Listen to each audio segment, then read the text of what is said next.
There's nothing between me and Valentina, Nick shot back, panic rising in his voice. You've got it all wrong. He stepped closer. And about the divorce, I never signed those papers. I was waiting, hoping you'd come back. I almost laughed. I was an idiot, he continued. For years, I lied to myself, told myself I didn't love you, that I was loyal to Gianna. But the truth is, I fell for you a long time ago. I just didn't want to admit it. So I ignored it. Tried to push you away to prove to myself that Gianna was the only one. His face looked tortured, like he thought confessing now would somehow erase 5 years of emotional neglect. I actually laughed out loud. You never loved Gianna the way you claim you did. If you had, you wouldn't have touched me. Nick flinched, but I didn't stop. You don't love anyone, Nick. Not me. Not Gianna. You love how easy I made your life. How convenient it was to have me around, taking care of everything for Jaden, the house, your family. You love not having to lift a damn finger. But you never loved me. I never been in love, but even I knew, when you really love someone, even when you're trying to hold back, your care for them finds its way out. But in 5 years of marriage, Nick had never once shown me an ounce of real concern. Not once. He sat in judgment like a king on a throne, always distant, always cold. Nick looked stunned. He opened his mouth to say something, but I cut him off. I won't go back to that life. I won't let you drain me again. Sign the divorce papers. Then we can go get that final stamp and be done with it. I turned to leave, but before I could take a step, Jaden came running down the hall. He crashed into me, wrapping his arms tight around my waist, sobbing all over again. Mom, don't go. Please, stay.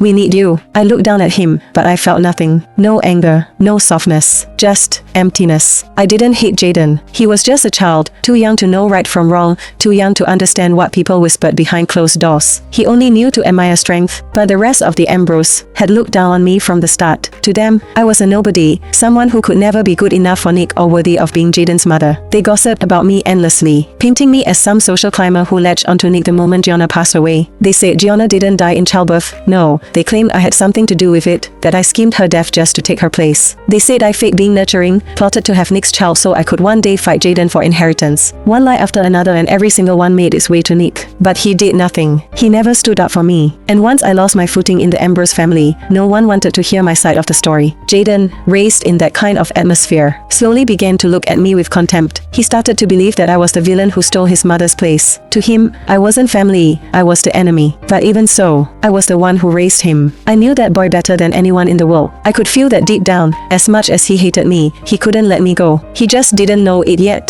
Jaden sobbed harder, his tears soaking into the fabric of my pants. He looked so small, so pitiful, but not even that could stir the slightest ache in my chest. I gently pushed him away and said quietly, Jaden, you know I'm not your mom. Your mom is Gianna. Don't forget that. I promised you all that I wouldn't come back to the Ambrose house, and I've kept my word. I hope you'll keep yours too. Don't come looking for me again. Then I turned to Mrs. Fusco, who had followed us out and was standing nearby. I gave her a polite nod and said calmly, I've done what you asked me. But staying, that's the one thing I can't do. Please, take Jaden. Mrs. Fusco gave a slight nod, tilting her chin toward Jaden as a silent signal for her men to take him away. As soon as they got the signal, her men stepped forward and dragged Jaden away. He kicked and screamed, thrashing in their grip, refusing to go quietly. But when he wouldn't stop, they had no choice. They knocked him out cold. I turned back to Mrs. Fusco, meeting her gaze with quiet resolve. I just want you to know, I said softly, this doesn't change anything between us. You can reach out to me anytime. If you ever need help, anything, as long as it doesn't involve the Ambrose family, I'll be there. She nodded slowly, her expression warm with understanding. The same goes for you. You're part of the Fusco family now. My door will always be open. I'm expecting a visit once in a while, she added. I will. I gave her a small nod before turning and getting into the car. Nick looked like he wanted to come after me, but when he spotted a few of his brothers walking toward him from the hospital entrance, he hesitated. Then he forced himself to play it cool and stepped back, turning around and heading into the building like nothing had happened. From the back seat, I watched his retreating figure through the window. Oddly enough, my heart felt calm, completely still. By the time I got home, it was already the next morning. I packed a small suitcase and decided I needed a break, some time alone in another city. I slipped on my mother's bracelet, grabbed my bag and caught the first train to Florendale. Using some travel tips I found online,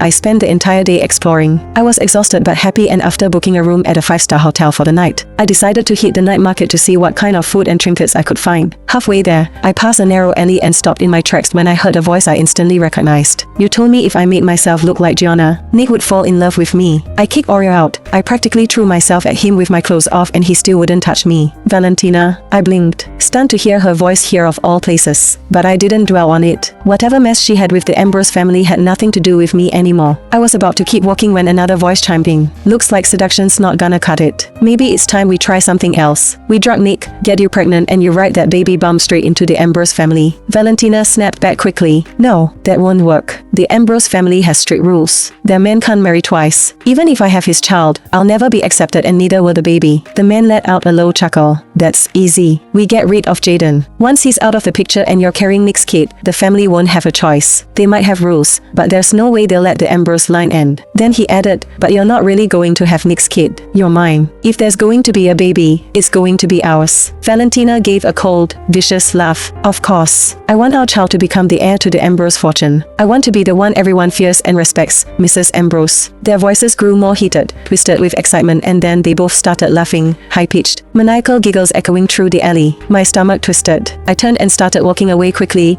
pulling out my phone and dialing Nick's number as I went. The phone rang, then clicked. His voice came through the line, a little breathless, a little hopeful. Aurea. Just as I opened my mouth to respond, something slammed into the back of my head. Pain exploded behind my eyes and the world tilted. My phone slipped from my hand and crashed to the ground. Aurea, is everything alright? Nick's voice crackled through the phone. Aurea, are you alright? Aurea, say something. Nick's voice grew panicked. He kept calling my name, again and again, each time more desperate than the last. Then, from the shadows, a hand with blood-red nail polish slid into view. It reached down, picked up the phone and ended the call. Valentina sneered as she looked down at me, then hurled the phone against the pavement, shattering it. She kicked me hard in the side. Trying to rat me out to Nick, she hissed. Gosh, you've always been in the way.